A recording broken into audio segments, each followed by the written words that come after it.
Di awal film kita akan melihat seorang pria bernama Qiao Feng. Selanjutnya kita panggil Feng, yang mencoba menyelamatkan seseorang yang ditangkap oleh sekelompok biksu.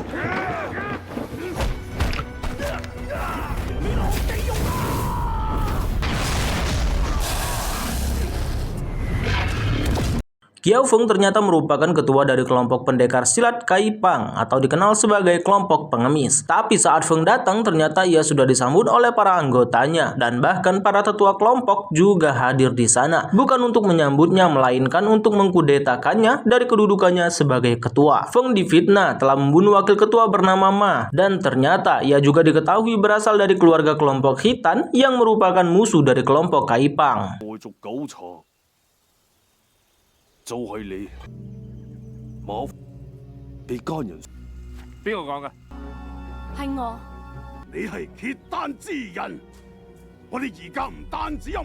Atas tuduhan tak berdasar itu, Feng rela mundur dari kursi ketua karena ia tak mau mengakibatkan perang saudara dalam kelompok Kai Pang.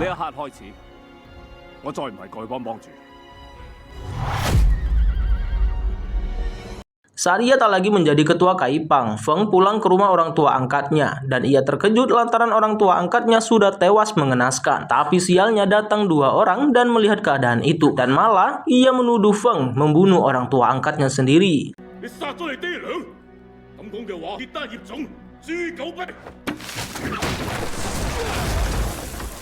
Nasib memang sepertinya sedang tak berpihak kepada Feng, lantaran setelah kejadian di rumah orang tua angkatnya itu, ia mendatangi guru Shaolinnya di kuil, dan saat sedang curhat, ia melihat gurunya tak bergerak dari tadi, dan ternyata gurunya juga sudah tewas, dan ada seseorang yang melihat itu, dan malah menuduh Feng sebagai pembunuhnya, sehingga yang terjadi.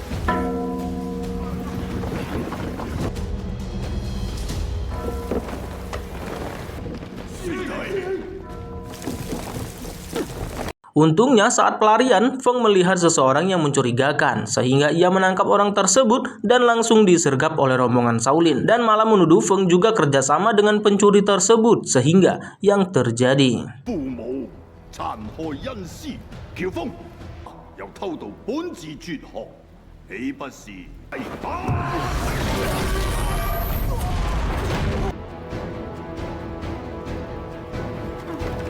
Melihat keadaan yang kacau dan bahaya bagi wanita tersebut, Feng memilih untuk kabur dari sana dan menyelamatkan wanita tersebut agar tidak tewas.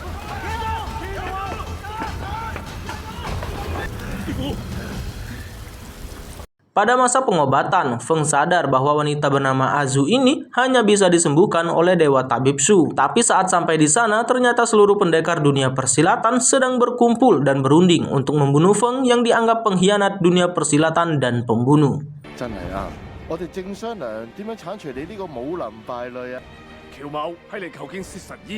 Dikarenakan telah capek menjelaskan bahwa ia bukan pembunuh dan bukan pengkhianat, Feng akhirnya meladeni mereka semua yang diawali memutuskan tali kekeluargaan antara mereka selama ini dengan minum arak bersama sehingga yang terjadi.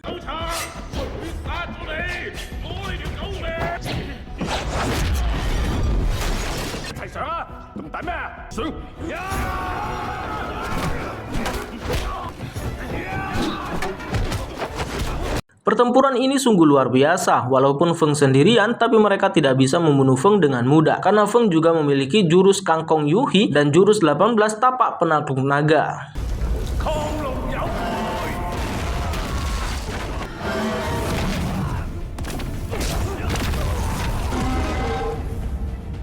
Karena tidak mampu mengalahkan Feng dengan fair atau adil, wanita licik ini dan juga tabib kurang ajar itu malah menahan Azu untuk memancing Feng sehingga yang terjadi.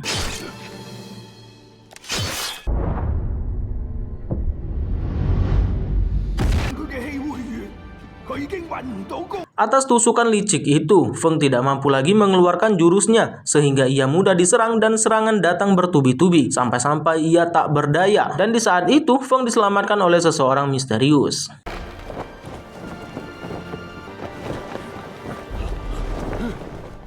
Beberapa waktu berlalu, Azu sudah mulai membaik diobati Tabib Shu, dan begitu juga dengan Feng, sudah membaik diobati orang misterius tersebut, dan bahkan orang tersebut memberitahu siapa orang tua kandung Feng.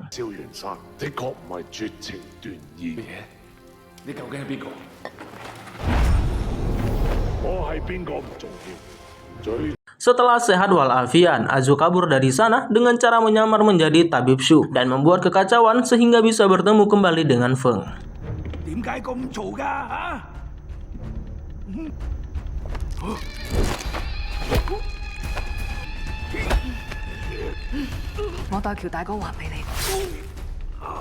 Setelah itu, Feng langsung mendatangi Bai Sijing, yang mana ternyata ialah yang melakukan konspirasi adu domba selama ini, sehingga menyebabkan kekacauan dan bahkan ternyata Bai Sijing kerjasama dengan wanita yang menuduh Feng sebagai pembunuh suaminya. Ternyata alasan Bai Sijing melakukan semua ini adalah agar dinasti Song runtuh dan kerajaan Yan bisa berkuasa. Padahal Bai Sijing hanya dijadikan alat saja oleh Murongfu, pemimpin kerajaan Yan. Dan itu terbukti saat Bai Sijing datang meminta bantuan Murongfu, Bai Sijing malah dihujani panah oleh Murongfu.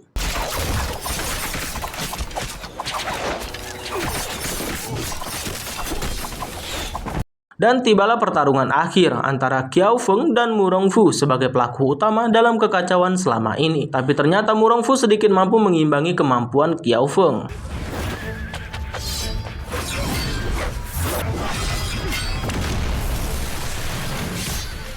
Ada momen saat Feng melihat saudara-saudaranya para tetua Kaipang tewas digantung dan ternyata itu ulah Murongfu dan itu membuat kemarahan dari Qiao Feng. Dan saat Feng menyerang dengan penuh amarah dengan jurus 18 tapak penakluk naganya, ternyata Murongfu mampu membalikan jurusnya tersebut dengan jurus milik keluarganya dan itu membuat Feng terpental sekarat.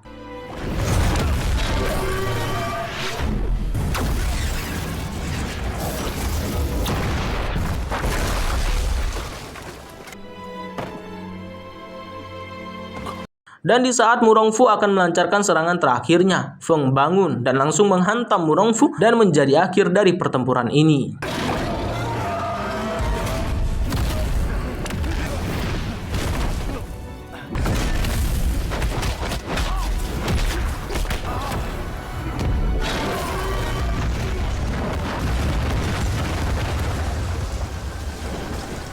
Terima kasih banyak buat kamu semua. Pesan yang bisa kita ambil adalah tetaplah berpegang pada kebenaran walaupun banyak dunia menghujat dan menyerang. Dan tetaplah menjadi orang yang baik seperti Qiao Feng. Sampai jumpa di lain waktu, sampai bertemu di lain masa. Adios.